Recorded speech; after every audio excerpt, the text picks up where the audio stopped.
varios líderes en el área mayormente espiritual. En el llamado al pastorado queremos tener la lectura de la palabra de Dios para basarnos en el comentario. En Mateo 9, 35 al 38. Leemos en el nombre del Señor.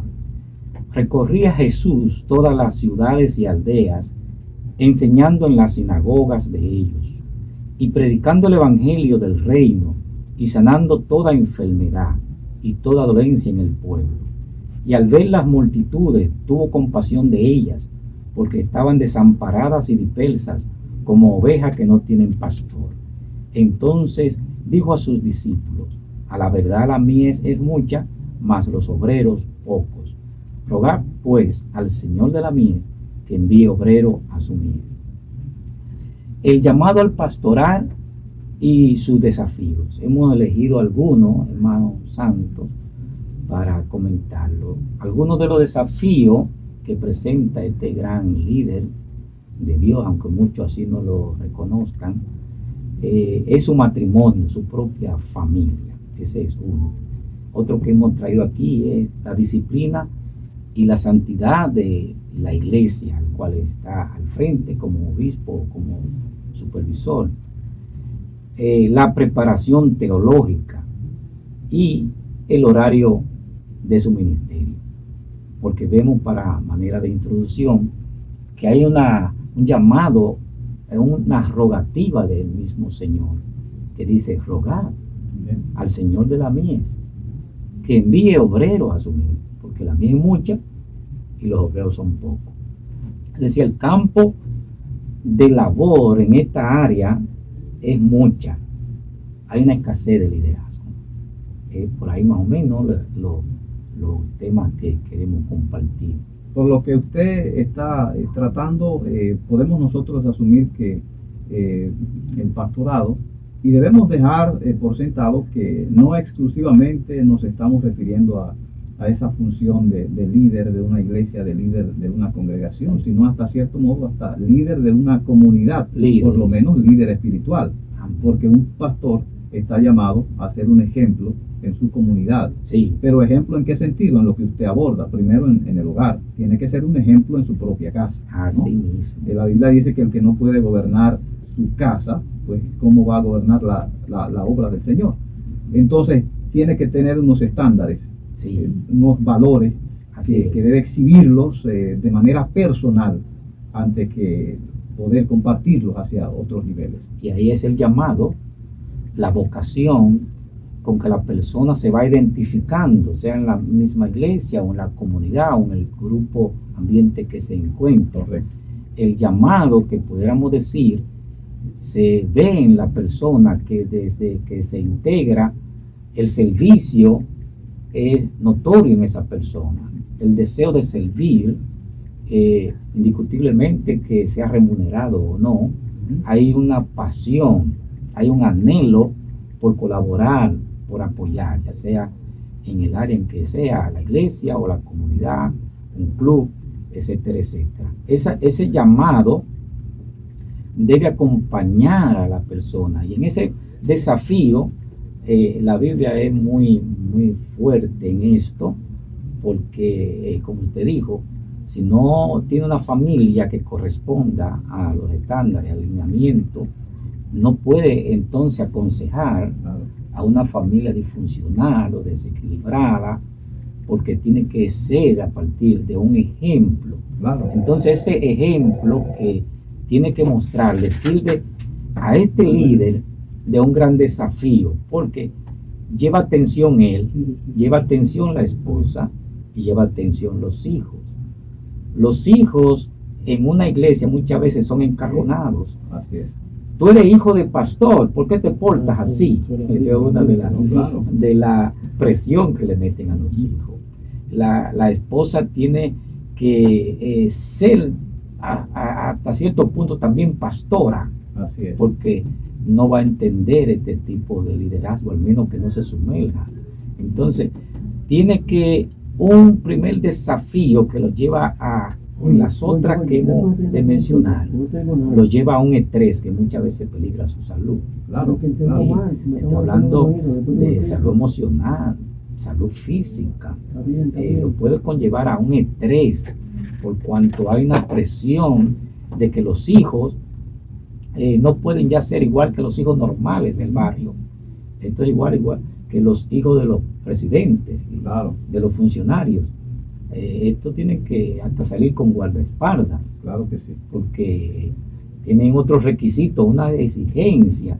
No es que los hijos de los pastores van a salir con guardaespaldas, no, pero como que le tienen una exigencia, el cual ellos no pueden disfrutar de su niñez, de su juventud, por cuanto son hijos de pastores. Como si dejaran de ser ciudadanos ordinarios, personas ordinarias. Sí. Pero, muy bien, reitero de nuevo, a usted señalado una serie de normas o principios o valores que debe vivir una persona para ejercer un liderazgo pastoral, sí, o de otra índole en el orden religioso.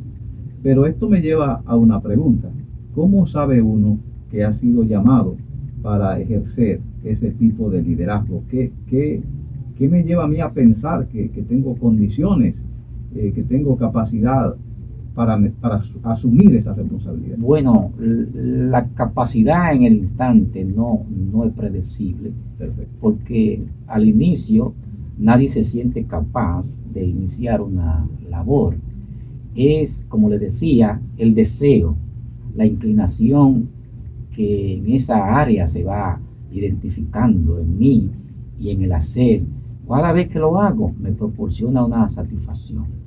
Cada vez que lo hago como que siento que ese es mi ambiente. Eso es parte de saber que usted fue llamado a eso. Si es médico, por ejemplo, le va a gustar ir sanando las heridas físicas. Y desde pequeño se va como identificando con eso. Inclusive con el carisma que lo haga, los alrededores, los amigos, los familiares, le van a decir, tú como que naciste para esto. Como que tiene ese don, ¿no? Como que tiene ese don. Tiene esa vocación para servir. Yo creo que es una palabra clave. La vocación. Vocación, que significa entrega para servir a la gente. Así es. Para servir. Jesús dijo que Él había venido para servir y no para ser servido. Porque parecería que hay hoy día muchas personas que lo que les interesa es cambiar su condición, digamos, laboral y hasta económica, y pretenden hacerlo quizás a través de un ministerio. ¿Sí? Amén, sí. ¿Tenemos una llamada? No, sí. Adelante. No, sí. Ok. Decía que esto pudiera uno cuestionar las razones que llevan a muchas personas a asumir ese llamado. ¿Qué es lo que me motiva? Es que yo creo que hay facilidades económicas, que hay todo un mundo de oportunidades, porque nosotros estamos claros que servir a Dios es una complicación por los retos que implica, las amenazas que esto implica, porque el servir a Dios es a su vez un desafío contra fuerzas espirituales de gran maldad. Es un desafío porque el mismo Jesús le dice que no dejar el padre o madre, tierra, propiedades para seguirme a mí, no es digno. Eso ya es un desafío, pero el que lo hace tiene la promesa de él de que será bendecido.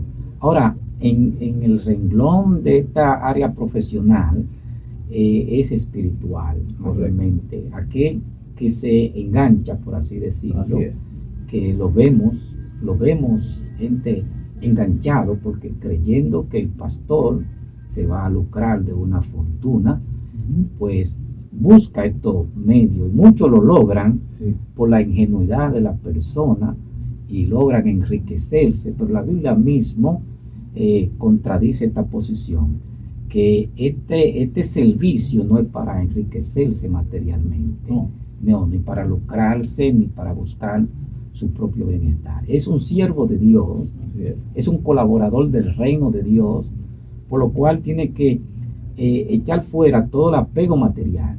Así es. El enriquecerse mediante la fe, eso es una herejía o algo que contradice la palabra de Dios. Perfecto. Porque es una vocación totalmente del reino espiritual. Ahora, que Dios promete darle sustento, abrigo a todos sus hijos. Y con especialidad, aquellos que se dedican a trabajar por su causa, le promete sustento y abrigo. Y vaya a ver por qué el gran desafío, porque el sustento y abrigo es a través de los hermanos que Dios se lo va a proporcionar. Y ahí viene la gran complicación del tema. Correcto. Digo de los diezmos, de las ofrendas, Perfecto. digo de los donativos, Exacto. o por la gracia de Dios. Esa es la realidad. Sí. Y yo entiendo que el liderazgo debe tener como ejemplo Sí. a Jesucristo. Amén. A Jesucristo. A Jesucristo. La única meta de Jesús fue servir a Dios de manera incondicional. Incondicional. De manera incondicional, y esto asumiendo el dolor, el sufrimiento que implica esta obra, ¿no? El porperio.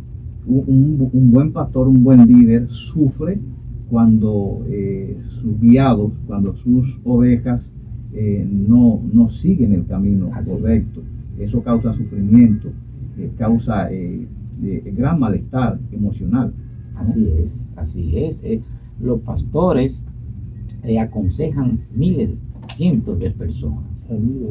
Inclusive en las congregaciones que son compuestas por todo tipo de personas, el pastor, que ese es uno de los desafíos, ya lo estamos involucrando, es su horario. El pastor no tiene un horario fijo, son todos los días, y tiene que estar dispuesto aún a dejar su cama, cosa que afecta nuevamente a su familia, porque no tiene tiempo de calidad con su familia. Es un hombre prácticamente solo.